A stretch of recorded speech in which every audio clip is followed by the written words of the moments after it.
Good morning. Good morning. Good morning, everyone. Welcome to Gather for Her. It must be a Wednesday morning, and we're absolutely thrilled that you're here this morning joining us. It's a wet and wild West Coast day here on the beautiful Sunshine Coast. I'm Charlene Sanjenko, and I'm really pleased to be hosting you from the traditional, ancestral, and unceded territory of the Squamish First Nations here on Somes Landing, just outside of Gibsons, BC on the Sunshine Coast. And I welcome my co-hosts, and I'm going to ask them to introduce themselves this morning. Maybe T, I'll start with you and you can pass off. Thanks. Sure. Good morning, good morning, good morning, and welcome back to Wednesday. I love Gather for Her. I'm Tina O, and I am very, very grateful to be on this land that I get to call home, the traditional and unceded territories of the Squamish people, known as Nehuelaquam, also Bowen Island. And welcome, welcome, welcome. My heart is full. I pass to you, Miss Sharon. Thank you, Tina, and welcome everyone. Another Wednesday. It's very exciting to be here. I can't speak this morning. I am here today on the traditional territory of the Snuneymuxw and Snuneymuxw First Nation in Vancouver Island, and very excited for this conversation. And thank you all for being here. Christina. Good morning and welcome everyone.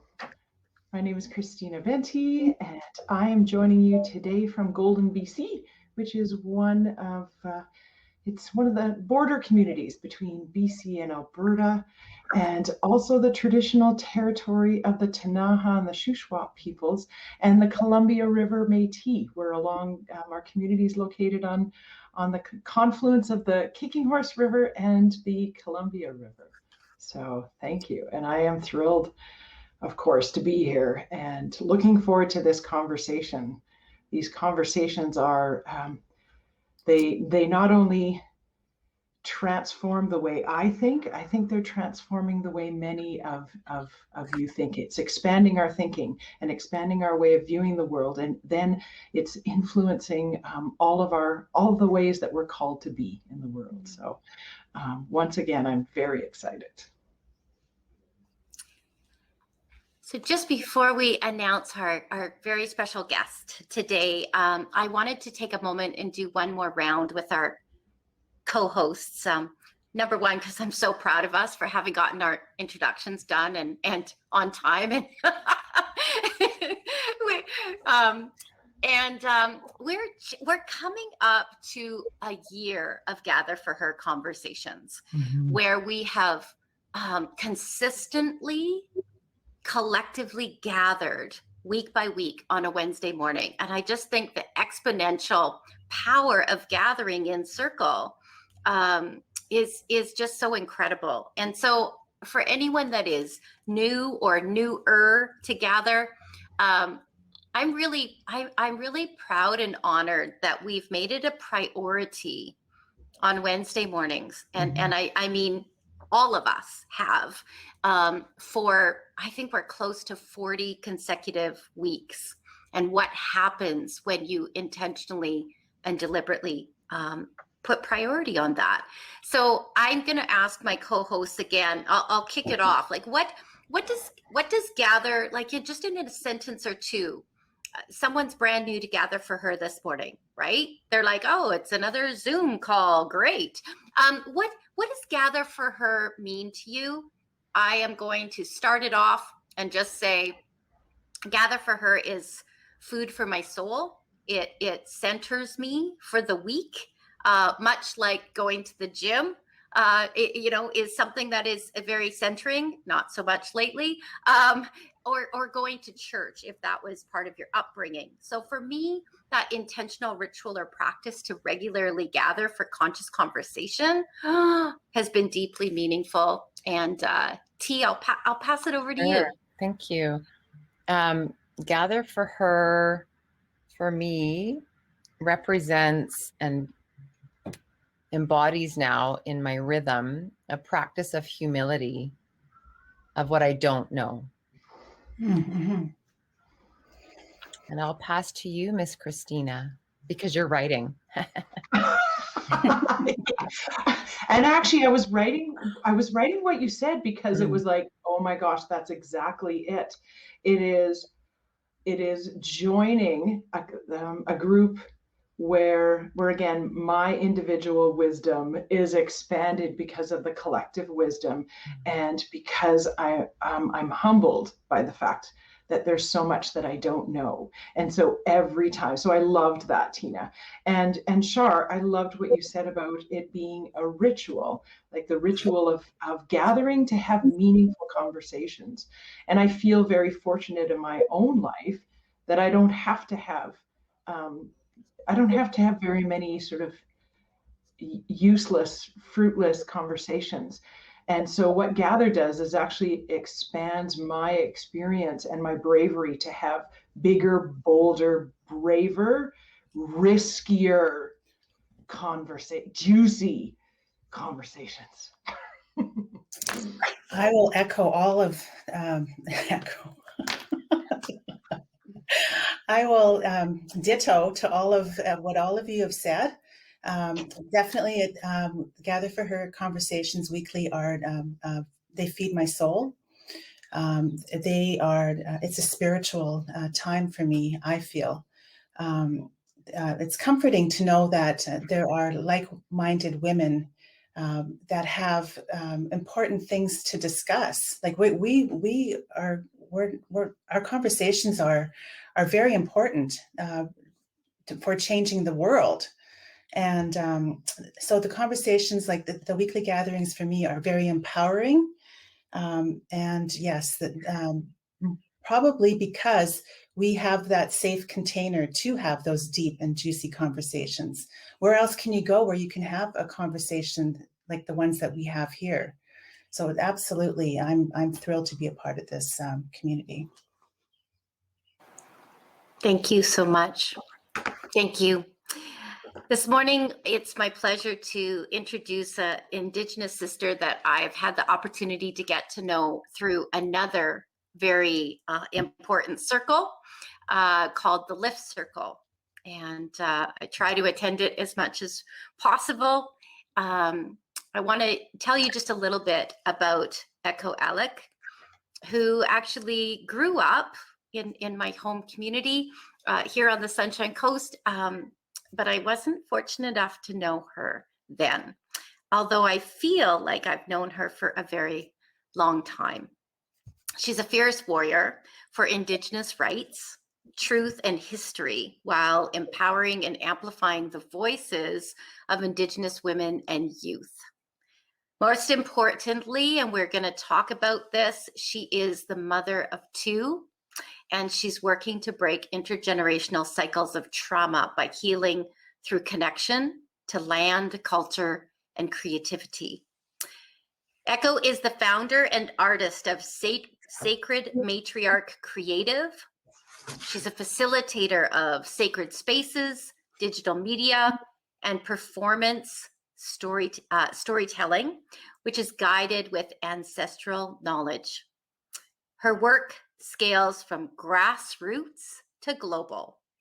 Just going to repeat that. Her work scales from grassroots to global in support of Indigenous youth and women entrepreneurs. We're very excited and we're honored and we're thrilled to welcome Ecko here with us this morning. Our theme for today is weaving ancestral knowledge to lead beyond belief. Good morning, Ecko. Welcome this morning. Thank you for joining us. Yadakshin Wenwen, thank you so much for having me today. It's an honor to be here with you. We're so thrilled to have you. So we've been gathering for quite a long while, and our theme for this season of Gather for Her, for the episodes that we've been working on, is Lead Beyond Belief. And we've really been kind of digging into that in this place that we're at as women who are living awake. And everyone on the screen right now is and we are all mothers of some way, shape, or form. And part of living awake that I'm really aware of is the mother that you are and that you intentionally work to be in your everyday practices. And I wondered if we could maybe start with kicking off the conversation about some of your own work in your family. Absolutely. So I am a huge fan and advocate for decolonizing work. And in order to bring that out into the work I do out in the world, it has to start at home. So I make an effort in every way impossible to completely pull apart the colonized stories that I've been brought up thinking about myself, about how family is supposed to look, about how my home is supposed to look. And it's been really fun to just pull all the pieces apart and look at, okay, what are the teachings that I know? What are the seasons and the cycles, and how does my body respond to that? What are the ways that are true to my ancestors, to my way of being? And how can I implement that? How can I modernize it as well? Because we are in a modern world. We are living in technology. And so it's important to always, the saying is two-eyed seeing. So walking with one foot in each world, a foot in ancestral teachings and a foot in our modern world. And how do we bridge the two? So it's been a really fun journey. And it starts with simple things like, okay, what are the traditions that I want to have with my children? What are the cycles that I want to break? You know, my father is a residential school survivor. I grew up in an angry home. I don't want that for my children. So that means seriously addressing the deep, deep stuff within, because naturally those things come out of us as parents, whether we want them to or not. We have to face them. We have to face the ugly stuff first, so that we can heal it. You have to feel it to heal it. So yeah, it's unlearning everything that I thought I knew about parenting, unlearning everything I thought I knew about myself and how I respond to things, and then restructuring from an Indigenous lens, restructuring from a worldview that is rooted in my grandmother's ancestral teachings. Curious where that might take you, Tina. Having 3 young men of your own, and curious where that might take you. Well, I could feel my own experience of what you spoke of, but not knowing that that's what it was. So I could feel the permission that I was scared to give myself as a mom to break the rules of hierarchy in a house. And then I saw the powerhouse piece. I grew up in a blank home over in the chat here. And so when I put this out to the women in this group, that's where I would go. I would go to the what are the times that we may have made choices as a leader in our home, whatever that means to you, where our instincts said one thing, but our structures said another thing. And how did we respond to that? That's where I go. And Ecko, I really, I love the simplicity of that practice. Like what you offered us is like, oh, right. If I'm going to, how can I break these? Not break these. It's a bit, I just don't like that word, but whatever. How can I shift? Whatever. I can break things too. I have. But anyway, but starting at home to decolonize the way we approach our home. So that's where I go. Yeah, but mostly it's the friction of permission and that waking up state. Yeah, could anybody else speak to that? Maybe what that's felt like for them or echo what it's been like for you to do that? Whoever wants to go. And somebody wrote in the chat, unlearning what, and asking ourselves, what do we need to unlearn? And I'm actually curious, Ecko, how do you use storytelling as a storyteller? How do you use storytelling to bring that unlearning piece into your work, into healing, into your home, into decolonization? I'm going to introduce a little tool to you. So this is something I've created, and it's kind of like my internal medicine bundle. And so the practice of a medicine bundle was traditionally, it was something that was held underneath our clothes. It was sacred and it was for protection. So within my medicine bundle, I carry a pause, which I pull myself away from the moment when I can feel myself spiraling. Lift your paws up and pause. And then questions, reflections, breath, and water are the 4 medicine tools that I use in every moment to question the story that's happening in my mind. Does this story belong to me? Does this story belong to my lineage? Does this story that's spiraling me downwards here and making me feel bad about myself, does this belong to colonization? Does it belong to capitalism? Because if it does, then it does not belong to me, and it has no place in my home. So that starts, but that's a whole process, and it can happen within like seconds, right? We can feel when our mind's sort of starting to move the other way. I can feel it in my body. My body starts to ache, or I'll get a headache if I'm having these thoughts that don't belong to me.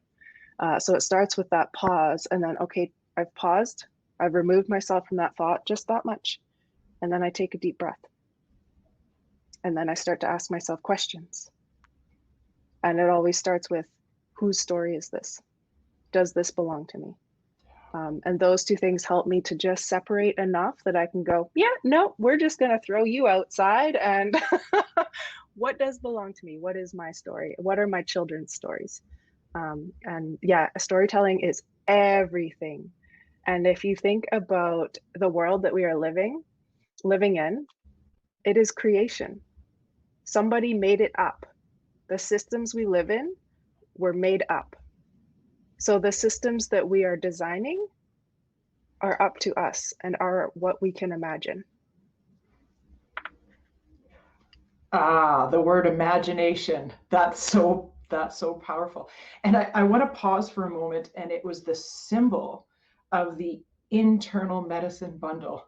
Like, that was gold, right? That all of us, like, if you take something away today, which I know you will, build your own internal medicine bundle. Thank you for that. That's gold. I'm curious. I'll hand it over to Sharon. Yeah, I remember that teaching from the session that I was in of yours. I wish I had that when I was a young mother. I don't have the ancestral background that you do. The cultural teachings, I don't have any of that. So although I'm Indigenous, what I've had to draw from my ancestors is just my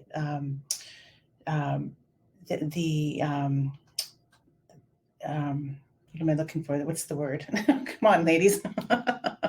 Intuition, my intuition, and but I'm just curious.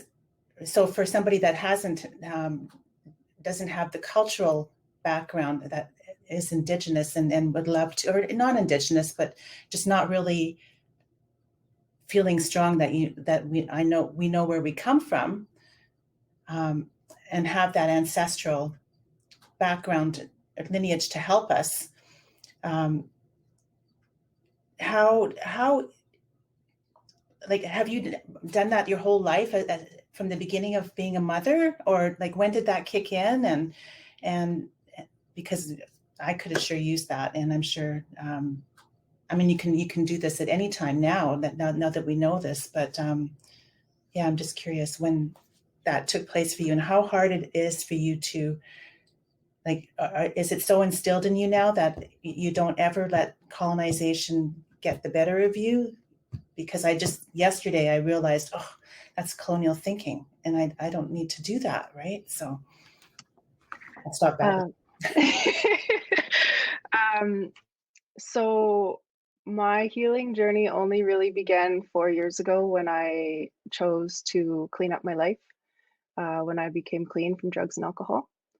And it was a very deep dive into every healing opportunity possible.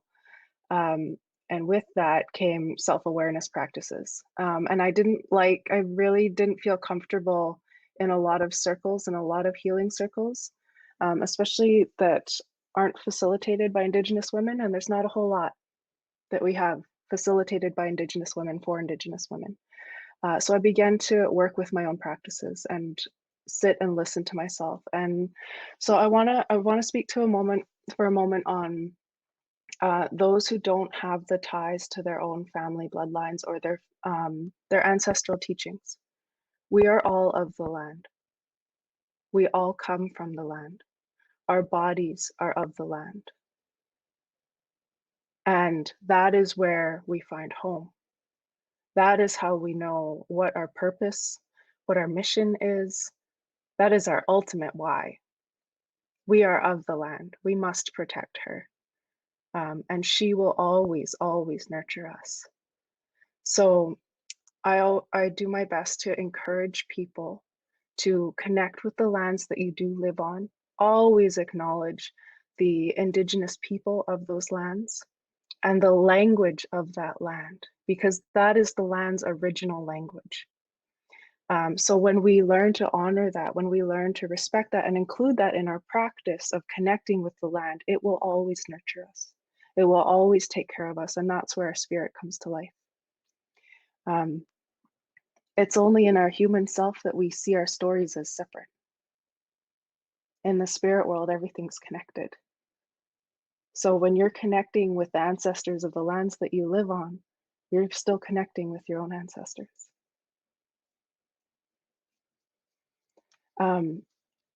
It is a daily practice. It is a daily practice and effort of decolonizing work. It never ends. I have so many ups and downs of like, I can do this. Oh my God, there's so much work. I just want to hide under a blanket today. It is this constant work of self-awareness and paying attention to story, and then calling myself on my shit. Excuse my language. I'm sorry if my mom's watching. Yeah, calling ourselves on our stuff and doing it with love and compassion, because the world is already hard enough on us. We don't need to be hard on ourselves, but it becomes a bit of a game. It's like, oh, not my story. Okay, yeah, we're feeling some things here. It's definitely uncomfortable. We have some work to do. So it's just a constant daily practice of self-awareness. And then some days I'll reach the end of the day and be like, I didn't do very well today. Let's try again tomorrow. Or break that down. Sometimes the days are too long and it's just moment to moment. That was a horrible moment. I'm going to try again. I'm going to take a deep breath. Okay, let's move on to the next moment now and see if we can ground ourselves a little bit better. You offer so many teachings in that, Ecko. That last piece that you just said, some days the days are too long. And the acknowledgement of that is such a gift for all of us, and to go moment to moment. What comes up for me around this is our basic human desire to belong. It's like it's with us when we wake up, when our first breath, our first cry as a baby is to belong. And this beautiful remembering that that the land is where that we are of this land. Yeah. So I want to open up to all of us here around where we might want to go with Ecko around belonging and the land, and especially that word of, because I know there's a lot of ancestral pieces in your work. And yeah, maybe I'll just start it. When I say the word of, where do you go next with your ancestral work and offering to all of us? When you say the word of, we belong to the land does not belong to us. I'm going to say that again. We belong to the land does not belong to us. It is our job to take care of the land. And in return, it's a reciprocal relationship, right? It is this constant, beautiful, evolving, reciprocal relationship of respect with the land, its original people. We must remember its original people because we are original people of somewhere. And to uphold that respect by caring for the land. And in return, we are always, always taken care of. Something my dad has always taught me is ask, and the answer is always yes. Everything you need is always provided, especially on the land. Powerful and so true. And so thank you. And I like, Tina, for you saying we remember as we remember this, because we have forgotten. Many of us have forgotten this. We all know this at some point, somewhere in our body. We just have, some of us have just forgotten. And so, yes. So thank you for that. Yeah, and imagine, I'm going to go back to the word imagine. Imagine an economy that is based on that nothing is ours and that we are just stewards. Like, just take that in for a second, because that is so, that is decolonization, right? Like where I loved what you said, and it is so powerful. And if we can remember that nothing actually belongs to us and that we are stewards for the time that our feet are of the land, that's and this reminds me of one of the things that Diane Whalen said, and that is, we don't owe our children an economy. We owe them clean land, clean air, and clean water.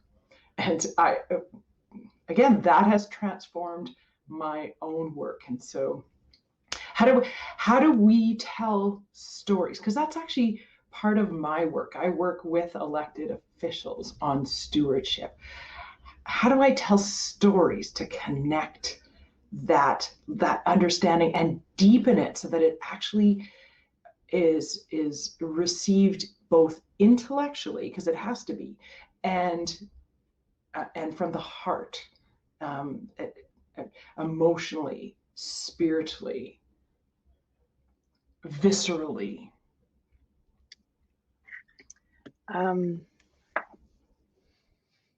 Something I like to do, I work a lot with children and youth, and something I love to do with the children and youth I work with is to bring them out to explore story. It's land-based learning, because everything we need is provided. That includes the stories. I am a spoken word artist and a poet and a writer, so I love metaphors. And nature provides every metaphor you could possibly ask for. It is so beautiful. It is so wonderful. And it's actually this insanity, beautiful art behind me is my decolonizing business model. And it's all based on nature. It's based on understanding seasons and cycles. It's based on when through the different seasons, the medicine within the plants changes. So as an Indigenous person, the times that I would harvest different parts of the plant depend on the season. And there is a really good solid part of the year where all of the plants and the people rest. We rest and reset. That is when the trees lose their leaves and everything just goes to sleep for a little bit. So when I pay attention to my natural body cycle, it wants to do the same thing. I don't want to be on social media during the winter months. I don't really want to be out doing a whole lot. I want to do my internal work. And so that metaphor of working with the seasons and the cycles, you have your deep, dark, quiet rest. And then in the springtime, the shoots start to come up.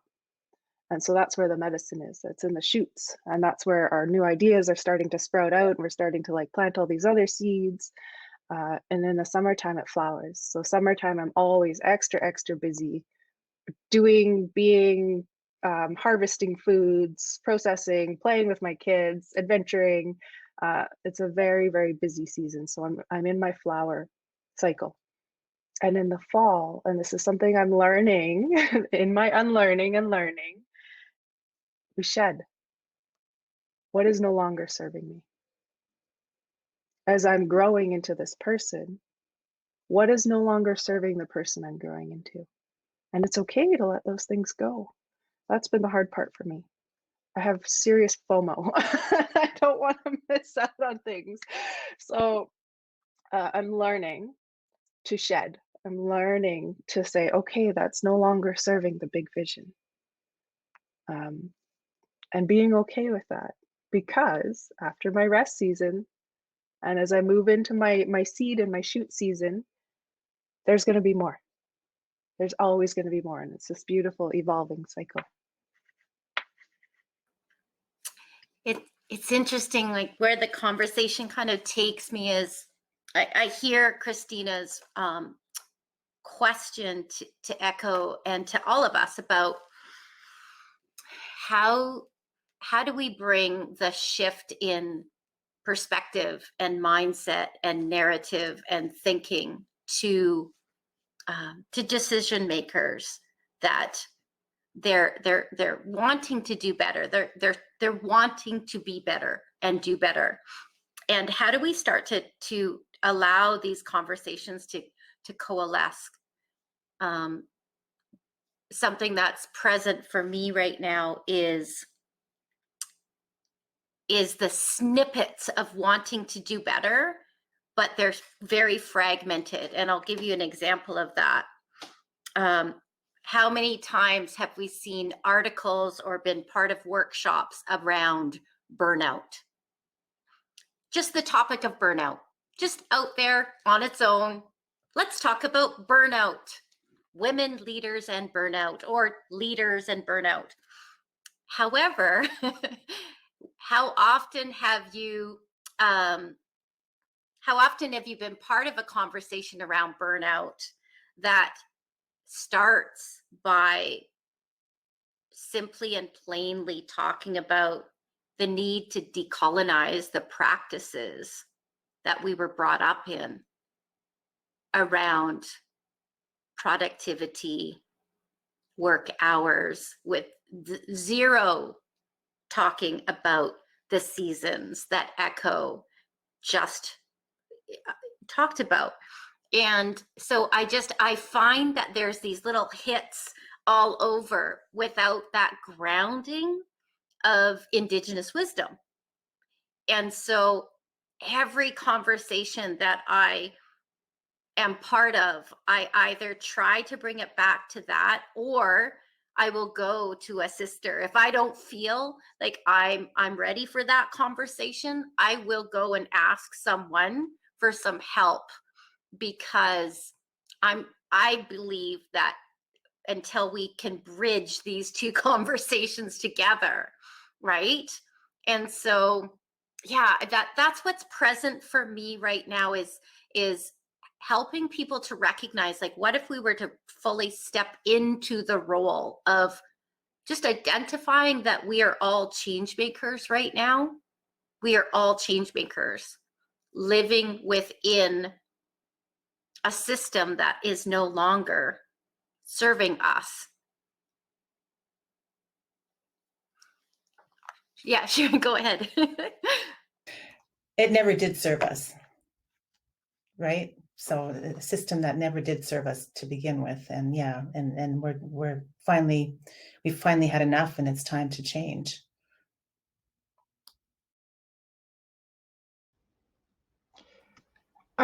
I can't help but weave this back into other conversations that we've had, and one of them in one of our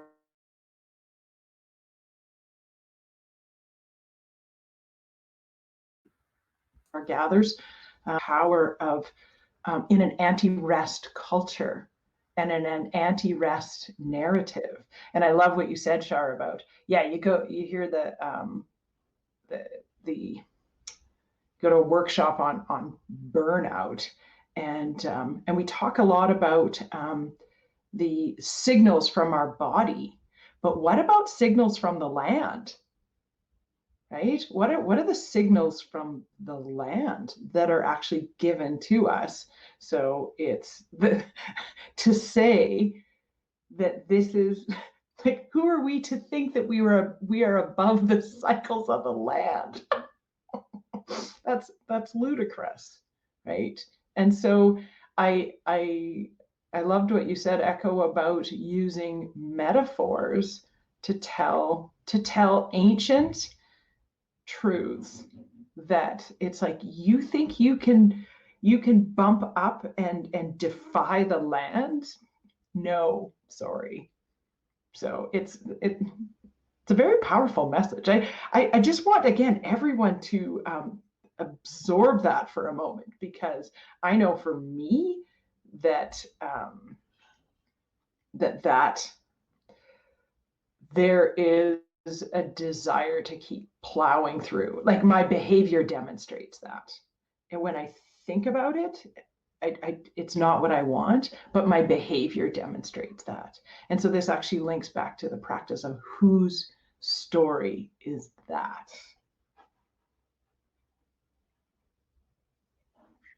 Exactly. Exactly. And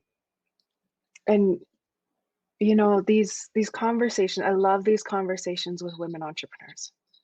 This is in the work that I do on a global scale. I work with CEO, and I have the opportunity to have these ongoing conversations and inspire these thoughts, and then watch these seeds grow as these entrepreneurs take these teachings out into the world, and they change their businesses and they change people's lives within their communities. Um, it is so, so beautiful and important. Um, one of my favorite things in creating my own business was saying to myself over and over again, I can do whatever I want. There are no rules. I can do whatever I want. Um, and that, just saying that, because I've done the same thing. I have patterns and habits and cycles, and I used to call myself the Queen of Burnout. It wasn't until I had a 750-pound fiberglass canoe fall on my head and give me a severe brain injury that forced me, you know how the universe sort of, it throws pebbles and then it throws stones and then it throws bricks. Yeah. So I hit my brick, and it forced me to stop. With that came a really great opportunity to dive in. I had no choice but to do my internal healing because I was stuck in bed.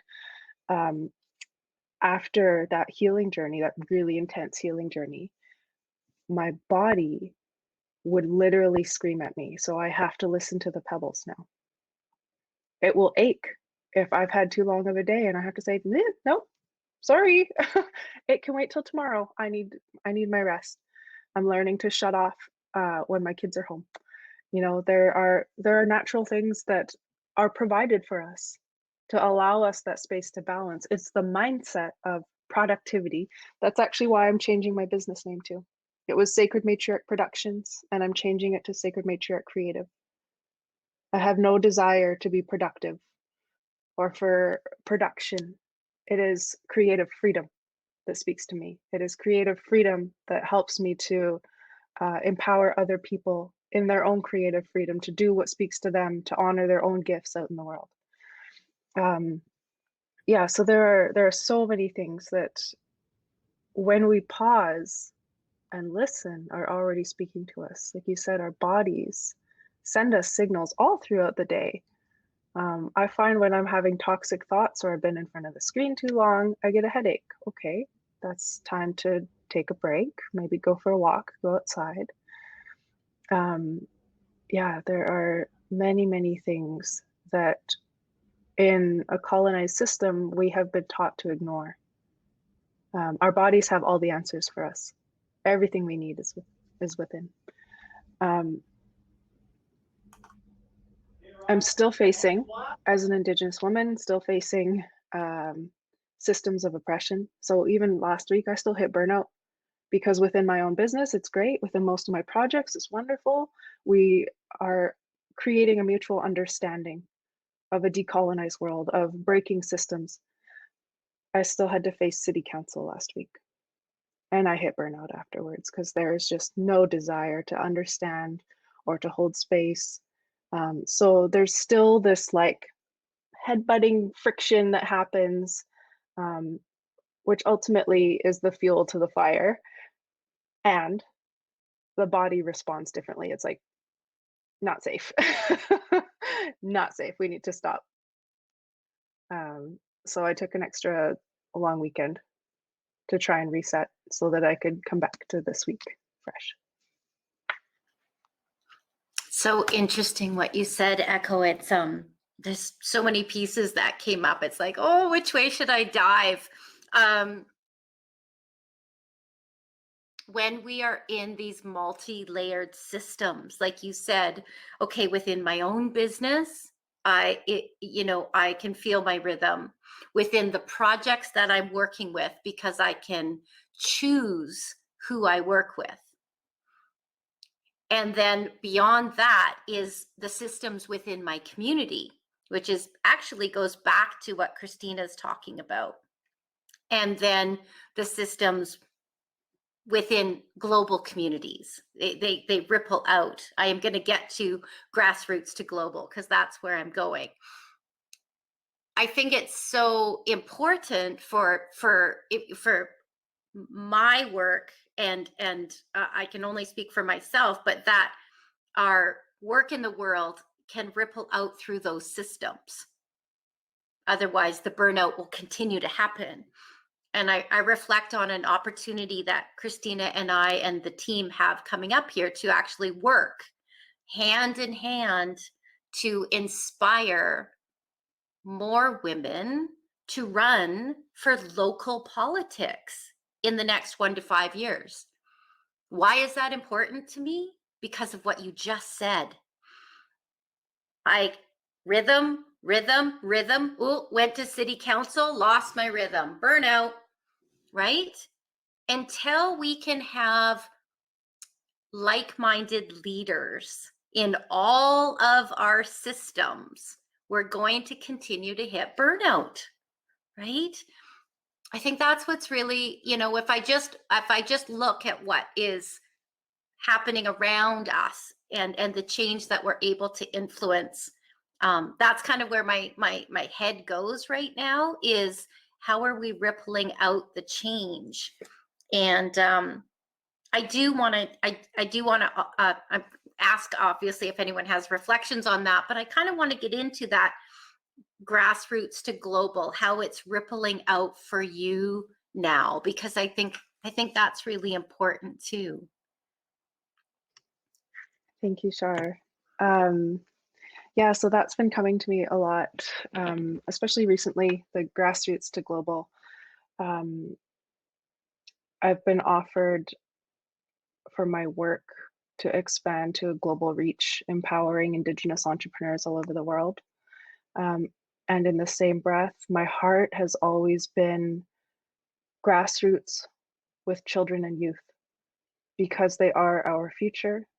It is a direct investment in the future. And I think that on another level, it's also creating something I wish I had when I was a young person. I was a suicidal at-risk youth. I was into drugs and alcohol. I had a really tough time as a young person. And I really see so much hope available for our young people when they have the opportunity. It just takes the resources. That's all they need. They need the resources, they need the support, they need someone to say, yes, you can. That's all it takes. So the the big vision and the global work is so, so important. And if we aren't making those differences within our own communities and within our own homes, then we aren't able to make a true difference. This is something that I've learned a lot from my dad, actually, because he worked so hard to be a medicine man, to work on his healing journey from residential school, but he still took his hurts out in his home. So there were two faces that I got to see for him: his community face, where he was helping people all over the world, and then his home face, where he was safe to unpack his stuff.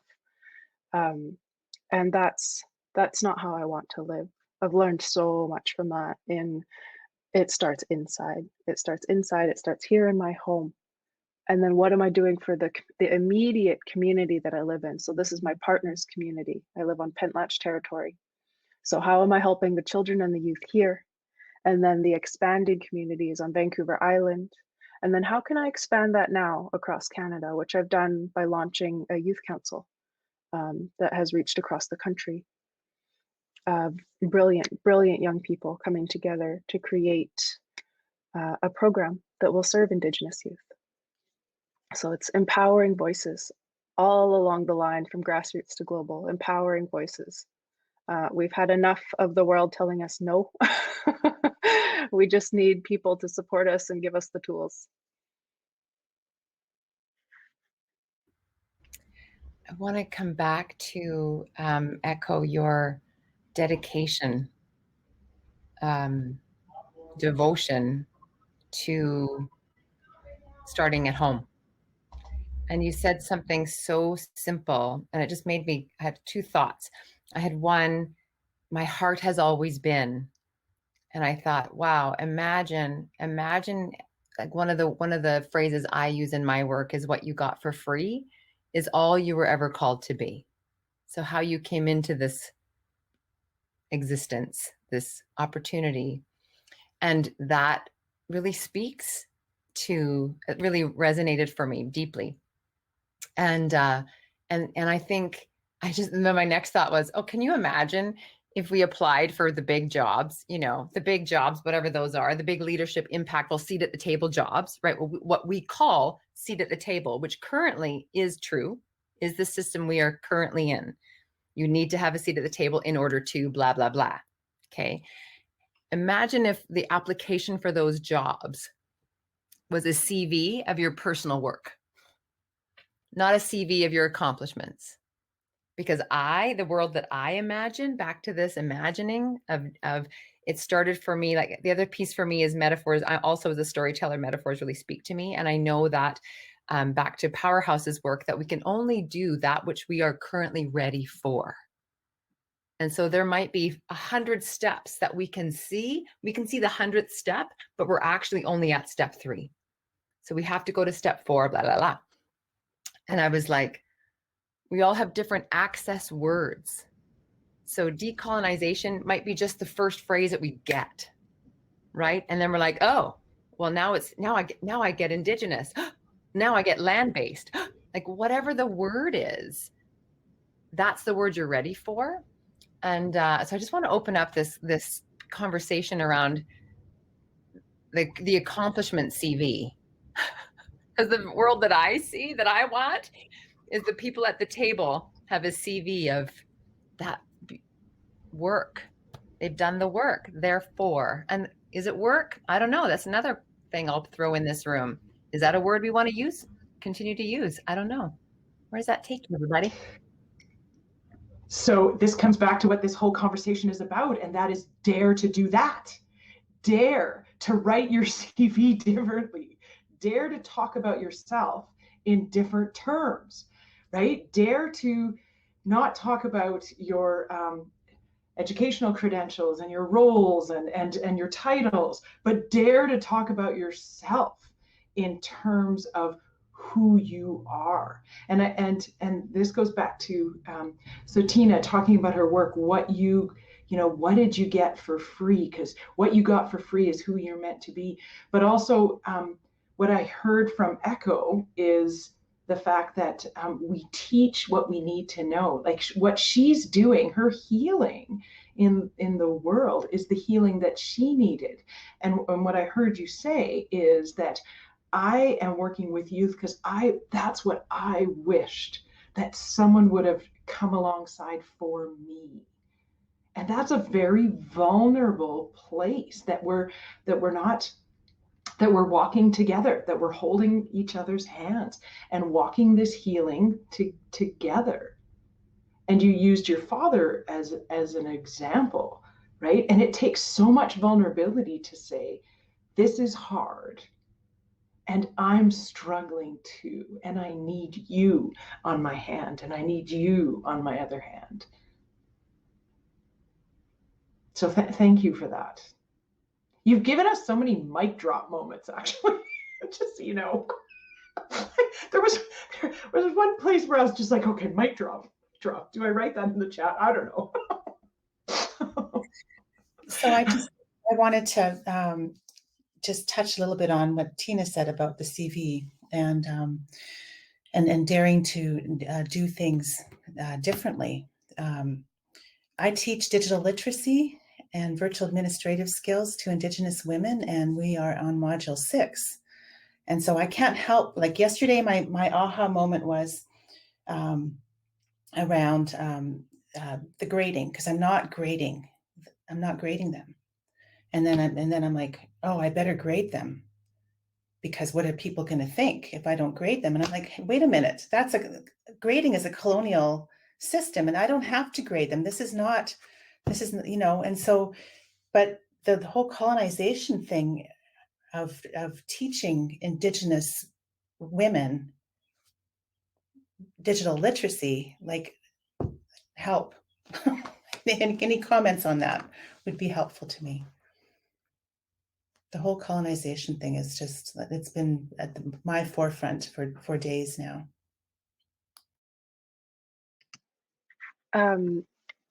I love this work. I love pulling these things apart. When I first decided to launch my youth council, I did a call out for applications. And in my efforts to decolonize the application process, I just asked them to share their story. And I made it as accessible as possible. They could message me on social media accounts, or they could send me an email. If they wanted to add in a photo or a video that helps them share their story in their way. So to introduce themselves, who are you? Where do you come from? Whose territory do you currently live on? How old are you? What inspires you? Things like that, where it's just them sharing from their heart who they are. And from that, I know that with my own values, I will know exactly who's aligned with what I'm doing. And I actually ended up being able to send a message out to all of the youth who applied to be a part of the council, thanks to public donations and sponsorships to actually bring the whole thing to life. So prior to having those sponsorships, I was looking at a youth circle where every voice is still included, because we are so used to being told no. One of the other things that I have done, I work with the Sawak Learning Center in Nanaimo, and that is primarily Indigenous youth. It's an alternative school, and it's kind of their last hope for school. And so things that we have looked at within there are, how do we reflect their journey? Them sharing their own story through writing, through photos, through video. They're reflecting their own learning journey. We don't need to mark them on, you're meeting this expectation or not. We're just witnessing. We're witnessing, and we're holding the space for them to reflect, do their own reflections, and say, well, this is where I am right now. I'm at the very start of my journey. And then we do another check-in a little bit ways through. Well, this is what I've learned. These are the perspectives that I have. And then towards the end of their journey, or after their journey is done, their learning journey, do another check-in and look at the growth from the end of the journey to the beginning of the journey. That's storytelling. We're utilizing storytelling to measure, because the colonial system loves measurements. So we have to still be able to bridge the two worlds. We're using storytelling to meet the metrics. Love it. There you have it, Sharon. Storytelling to meet the metrics. I'm going to segue into storytelling because I'm aware of our time for just a moment. We are grateful that Ecko is going to be opening our fire circle in just 3 short weeks with a storytelling performance in a very special morning on April the 16th, which is a Friday, that is dedicated to the artistry of impact. Speaking of breaking any colonial systems, what if our artists and our performers and our storytellers are the world's most impactful change makers?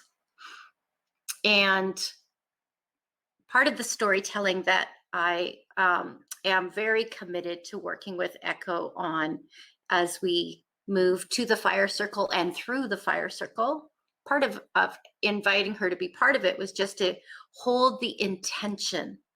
This Ecko has a couple of very, very important stories to be told of elders in her life.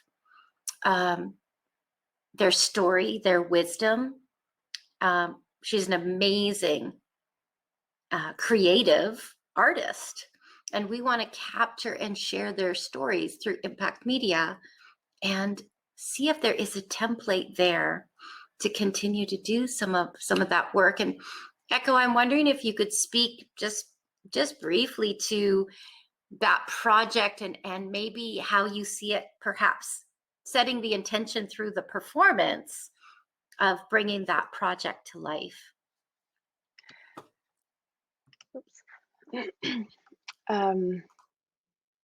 Okay, this is where I might cry.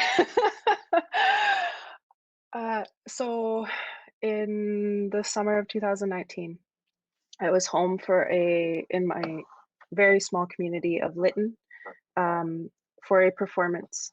And my elder and my aunt, Nikki Euston, sat me down and asked to have a conversation with me. And she said, I am so proud of you in the gifts that you are utilizing, that you are sharing with the world. And I would like you to help me tell my life story as I move towards the end of my life journey.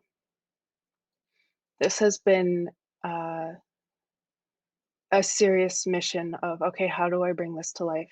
I was taught that when we are called by our communities, especially by our elders, that we respond with action. So it has been, and then the pandemic hit. I had just started to source all these pieces together. And so it's been a pause, and I've been holding my breath and praying that we can start this project, that I can help her bring her story to life. Within that, because I've been removed from my home community since I was 12, there are teachings that she will pass on to me. Teachings of medicines, teachings of ceremony, teachings of the land, teachings of my family that I haven't had access to for a really long time. So hand in hand, as always, I love balance and doing my best to balance everything. My dad's story was just in my face, yelling at me that I have to work with it somehow. So my dad was the first person in Canada to take on the government, the church, and the RCMP of Canada in a 17-year court battle and win for the abuse he received in residential school. That opened the doors for other stories to be heard. And I knew that story was a huge piece of my own healing.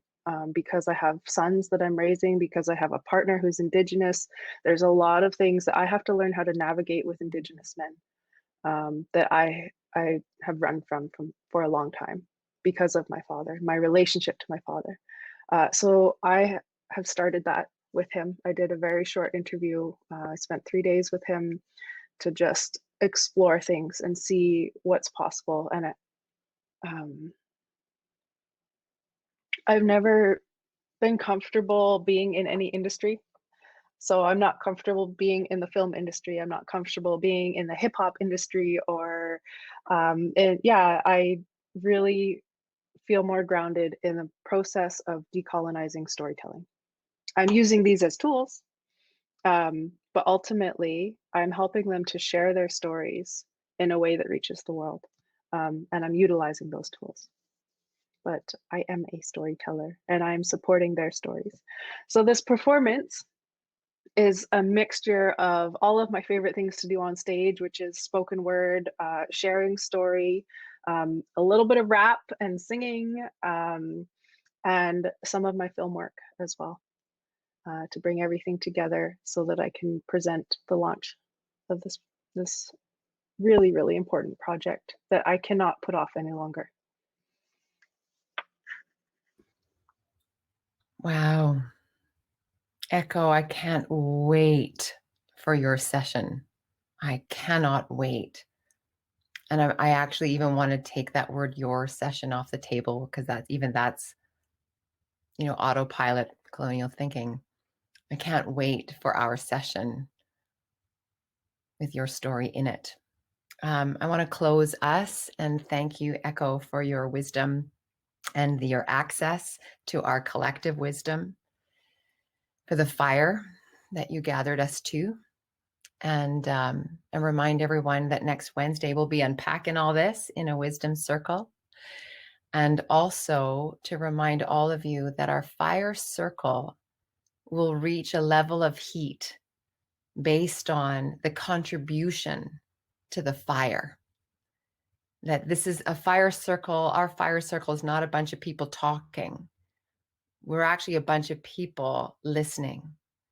And so your contribution to that listening is how we move forward. We have a visual that we use in Powerhouse about following the stones, the next stone, or the next fire and the next fire. So I want to remind everyone to come on out to the fire circle if you haven't done that already. And your leadership matters. So thank you for being with us this morning. Thank you for your voice. Thank you for your witness.